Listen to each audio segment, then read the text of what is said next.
What did Bruce Lee do when fear tried to paralyze him? Most people run from fear, hide from it, or pretend it doesn't exist, but Bruce Lee did something radically different.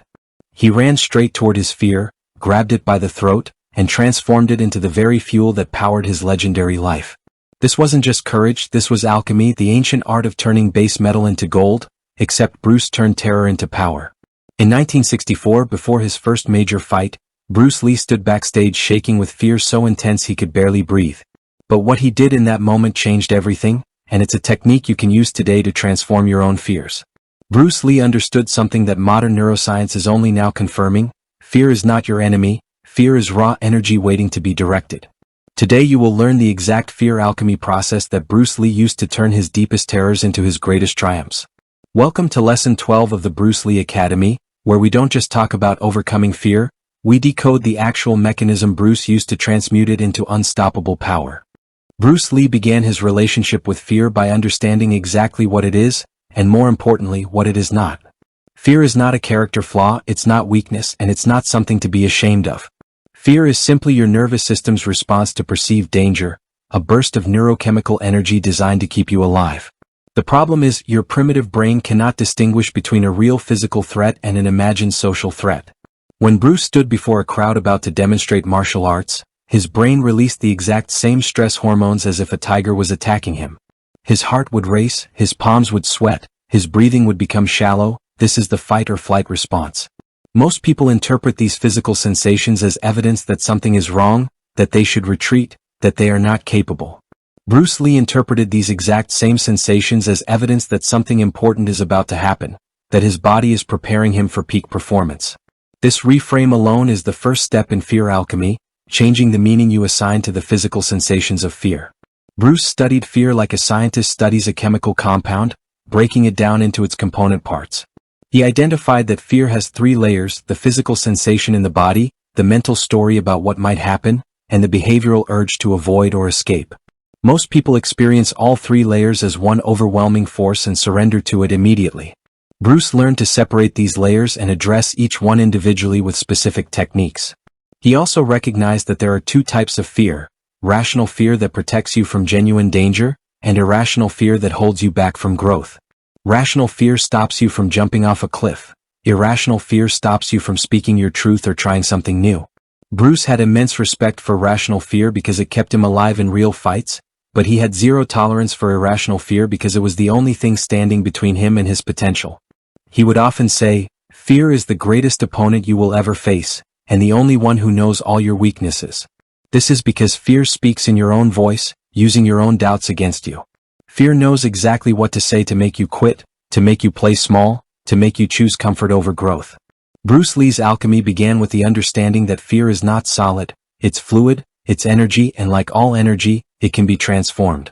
When you burn wood, you don't destroy the energy, you transform it into heat and light. When Bruce felt fear, he didn't try to destroy it or suppress it, he transformed it into focus, intensity, and power. The ancient alchemists believed you needed three things to turn lead into gold: the right material, the right process, and the right conditions. Bruce Lee had the right material, which is fear energy itself, he developed the right process, which we'll explore in detail, and he created the right conditions, which was a mindset of growth rather than protection. Most people's relationship with fear is one of avoidance. They organize their entire lives around not feeling afraid. They choose safe jobs, safe relationships, safe dreams, and they call this being responsible, but Bruce called it slow death. He understood that a life without fear is a life without growth, because fear is the guardian at the threshold of every expansion.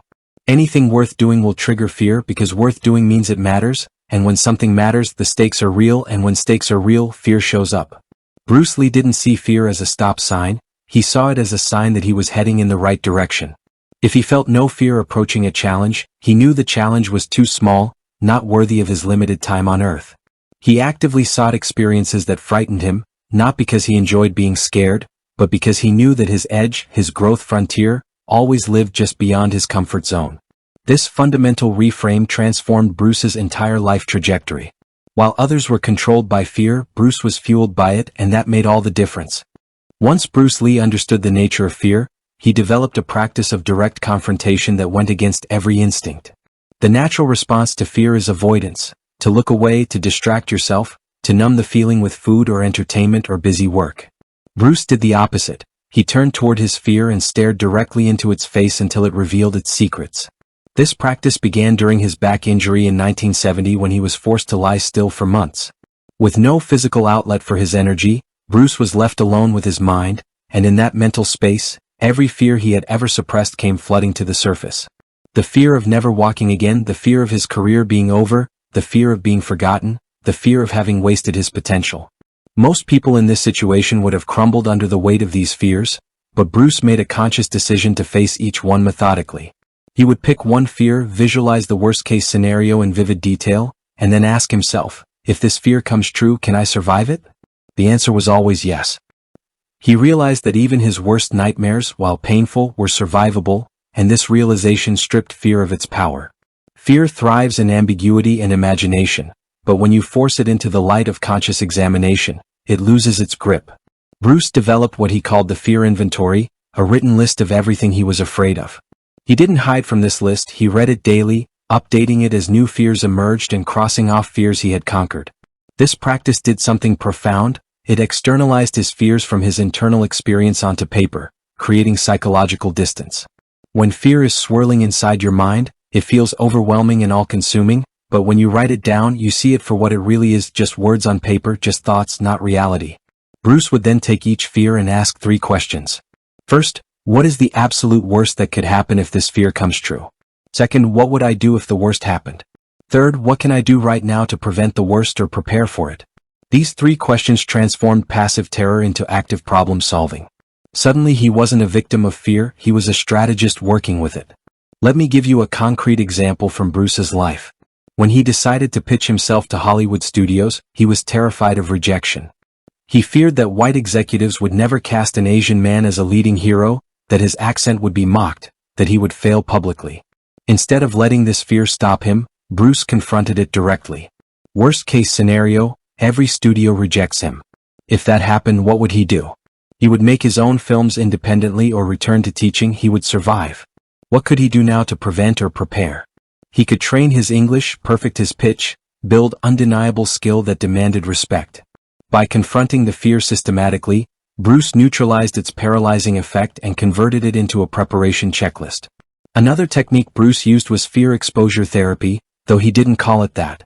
He would deliberately put himself in situations that terrified him, in controlled doses, building up his tolerance. If he feared public speaking, he would speak to small groups first, then larger ones, gradually expanding his capacity. If he feared a particular fighting technique, he would train against it repeatedly until familiarity replaced fear. This is the same principle used in modern cognitive behavioral therapy, but Bruce was practicing it decades before it became mainstream psychology. He understood that fear shrinks in proportion to your exposure to it. The first time you do something scary, your fear might be a 10 out of 10, but the 10th time you do it, that same fear might only be a 3 out of 10. Bruce also practiced a form of fear meditation where he would sit in stillness and invite his fears to speak to him. He would ask, "What are you trying to protect me from?" and listen for the answer. Often he discovered that his fears were outdated protective mechanisms from childhood, warnings that no longer applied to his adult life. By thanking these fears for trying to protect him and then consciously choosing to override them, Bruce reclaimed his power. He treated fear like a concerned but overprotective parent, acknowledging the concern but making his own decisions anyway. Perhaps most importantly, Bruce Lee refused to let fear make his decisions for him. He made a rule that he would never say no to an opportunity because of fear alone. If there was a legitimate rational reason to decline something, that was fine, but if the only reason was fear, then his answer had to be yes. This rule forced him into countless uncomfortable situations, auditions that terrified him, fights against opponents who scared him, philosophical discussions where he might look foolish. But each time he chose yes despite the fear, he became stronger and fear's hold on him weakened. Bruce also had a powerful mantra he would repeat during moments of intense fear. This feeling is not a warning, it is preparation. My body is getting ready to perform at its highest level.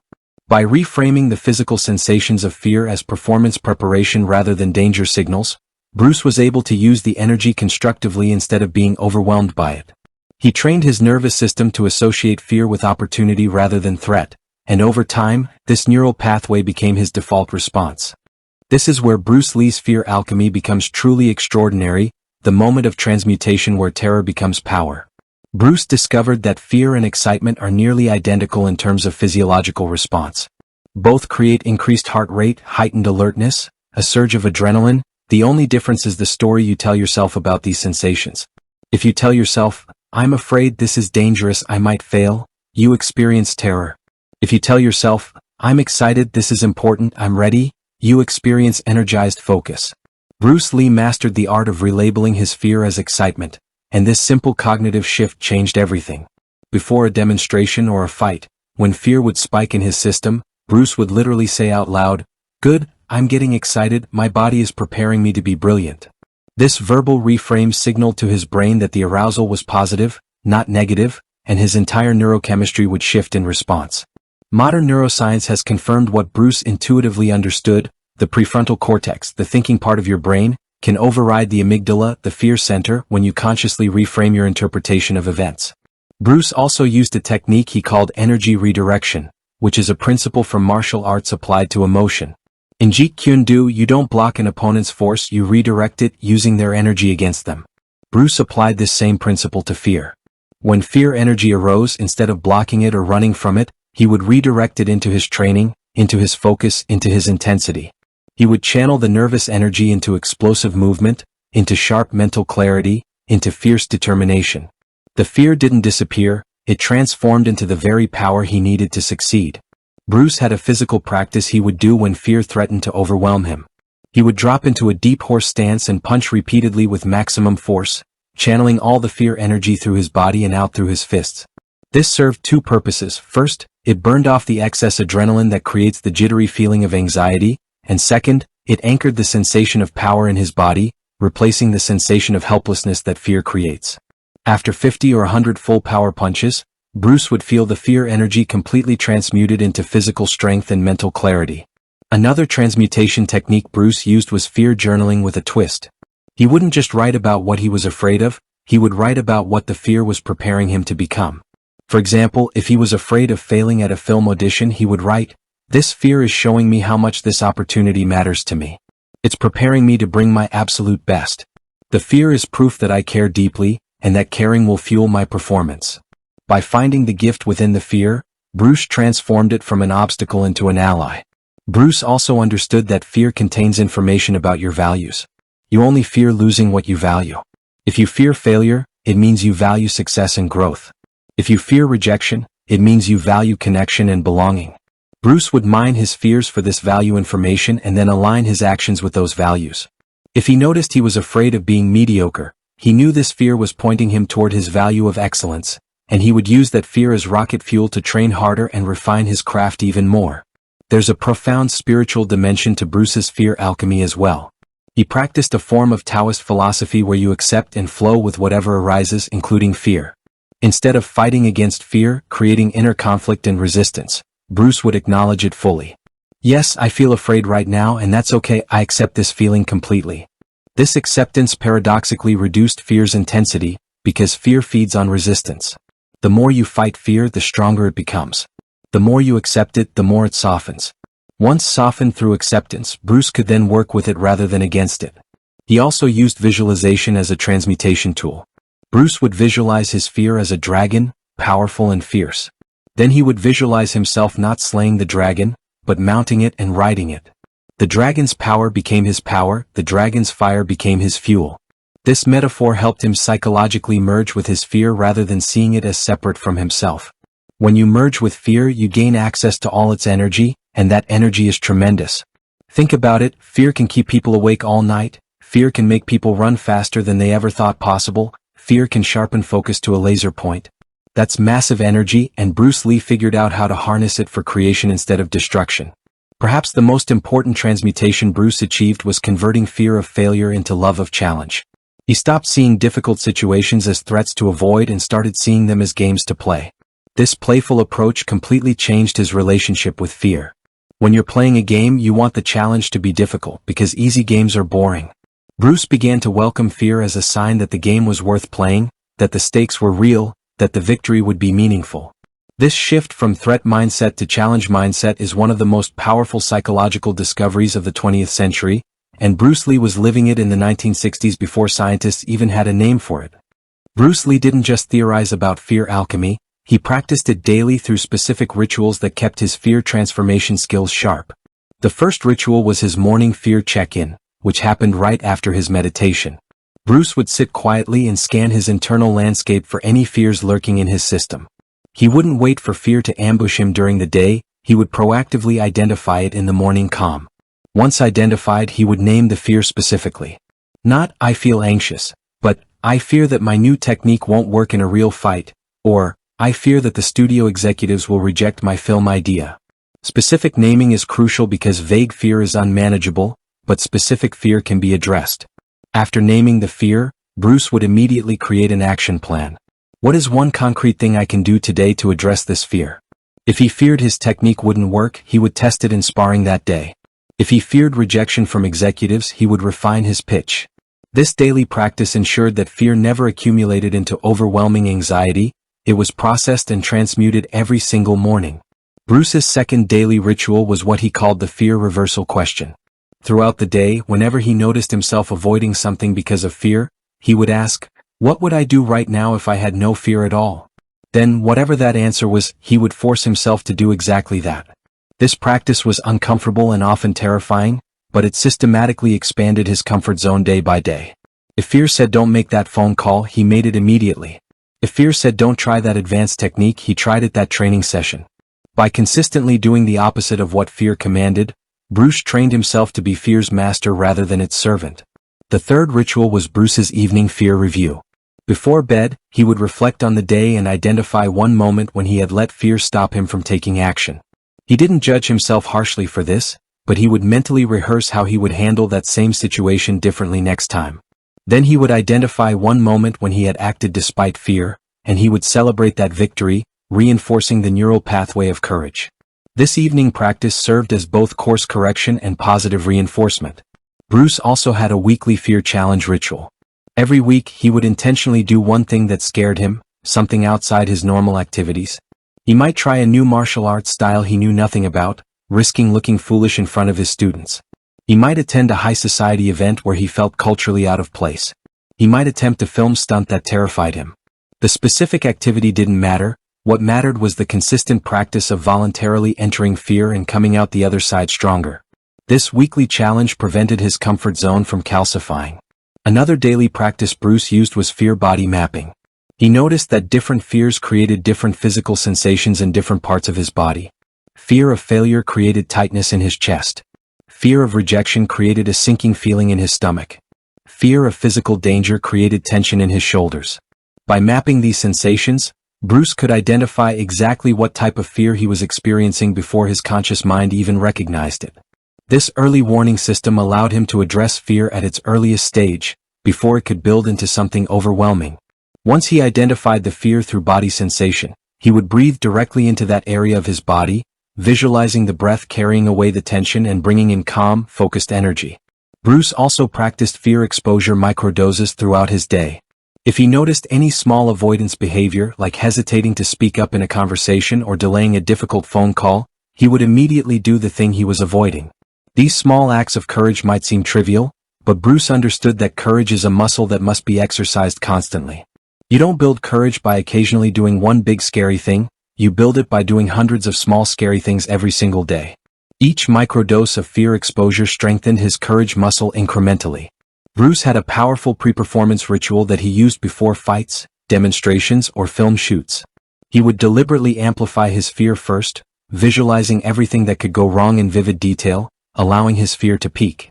Then, at the height of that fear, he would take one massive breath and release it with a loud ki shout, physically expelling the fear from his body.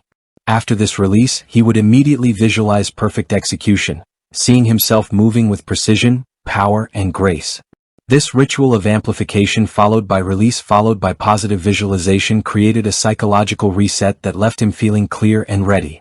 Perhaps Bruce's most important daily fear practice was his courage journaling.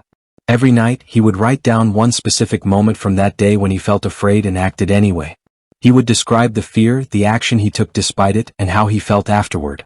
Over time, this journal became a record of his courage, a tangible reminder that he had faced fear hundreds of times and survived every single encounter. On days when fear felt particularly overwhelming, Bruce would read back through his courage journal and remember that he was someone who acts despite fear, that this was his identity, his proven track record. This identity reinforcement was incredibly powerful in moments of doubt. The final stage of Bruce Lee's fear alchemy was integration, where fear was no longer something external to be fought, but an internal ally to be consulted. Bruce reached a point where he actually welcomed fear, even sought it out because he recognized it as a reliable guide to his growth edge. He developed what he called a fear partnership, a relationship with fear based on mutual respect rather than combat. Bruce would speak to his fear directly, often out loud when alone. He would say, "Fear, I know you're trying to protect me and I appreciate that, but I've got this. You can relax now." This acknowledgement honored fear's protective intention while asserting his own authority over his actions. Over time, this partnership evolved to the point where Bruce could feel fear and simultaneously feel completely calm, because the fear was just information, not a command. This is the mark of true integration, when you can hold fear and courage in the same moment without conflict. Bruce also taught this fear alchemy to his students, though many didn't understand it at first. He would intentionally create fear-inducing situations in training, putting students in scenarios that terrified them, then coaching them through the transmutation process. He would say, "Don't fight the fear, use it. That shaking you feel? That's power waiting to be released. That doubt in your mind? That's your ego dying so your true self can emerge." His students learned that the dojo was a laboratory for fear alchemy, a safe place to practice transmutation before taking it into the real world. Bruce identified that fear comes in waves, and he learned to surf those waves rather than being drowned by them. Fear is not constant, it rises and falls in intensity. During a fear peak, Bruce would simply breathe and wait, knowing the wave would crest and fall. He didn't make important decisions during fear peaks, he would wait for the wave to subside, then decide from a place of clarity. This wave awareness prevented fear from hijacking his decision-making process. Bruce also recognized that fear often disguises itself as other emotions. Sometimes fear shows up as anger, sometimes as sadness, sometimes as numbness or procrastination. He became skilled at asking, "What am I actually afraid of underneath this emotion?" This questioning would reveal the true fear hiding beneath the surface emotion, and once revealed, it could be transmuted using his alchemy process. The self-awareness required for this practice is profound, and Bruce developed it through years of meditation and introspection. One of Bruce's most powerful insights was that fear is often a sign that you're on the verge of a breakthrough. He noticed that his biggest fears always appeared right before his biggest leaps forward. The fear of his first public demonstration preceded his rise to fame. The fear of moving to America preceded his philosophical evolution. The fear of creating his own martial art preceded Jeet Kune Do. Bruce learned to interpret intense fear as a signal that something important was about to happen, that he was standing at a threshold, and thresholds are where transformation occurs. This reframe turned fear from a stop sign into a green light. Bruce also developed what he called the fear gratitude practice. After successfully transmuting a fear, he would feel genuine gratitude for the fear itself. He would thank the fear for showing him where he needed to grow, for giving him the energy to perform at his peak, for being the resistance that made him stronger. This gratitude practice completed the alchemy cycle, transforming his relationship with fear from adversarial to cooperative. When you're grateful for something, you can't simultaneously be controlled by it.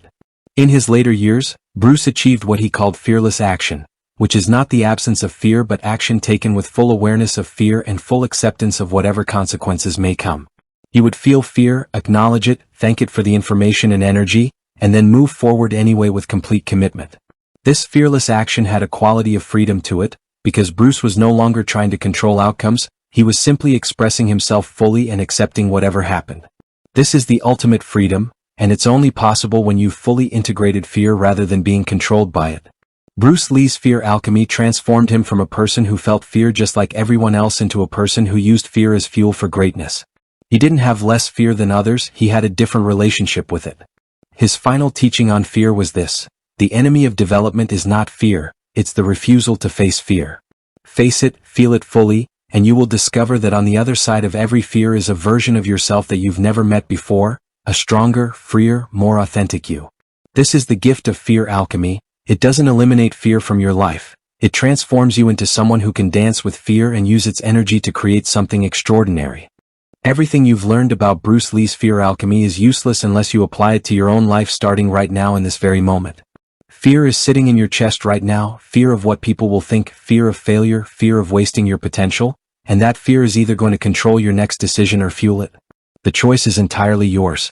Bruce Lee proved that fear is not your enemy, it's raw energy, and you can either let that energy scatter you or focus it into a laser beam of purposeful action. Right now, identify one specific fear that has been holding you back, name it clearly, write it down, and then ask yourself Bruce's 3 questions. What's the worst that could happen? What would I do if the worst happened? And what can I do right now to prepare or prevent? Those 3 questions will transform your relationship with this fear instantly. If you're ready to master fear the way Bruce Lee did, then subscribe to the Way of Bruce Lee Academy right now, because we're not teaching theory here, we're teaching practical alchemy that you can use today to transform your life. Hit that subscribe button and turn notifications on, because in our next lessons we're going deeper into the practices that separate those who are controlled by their emotions from those who transmute them into power. Comment below right now and complete this sentence. The fear I'm going to transmute today is... And then do one thing, just one small thing despite that fear before the day ends. Remember what Bruce Lee said, don't fear failure, not failure but low aim is the crime, and in great attempts it is glorious even to fail. Your fear is showing you where your greatness lives. It's marking the exact territory where your next evolution is waiting. So stop running from it, turn around, face it directly, and use Bruce Lee's alchemy to turn that terror into the power that will define your legacy. Until the next lesson, feel the fear, thank it for the energy, and then act anyway, because that's what legends do.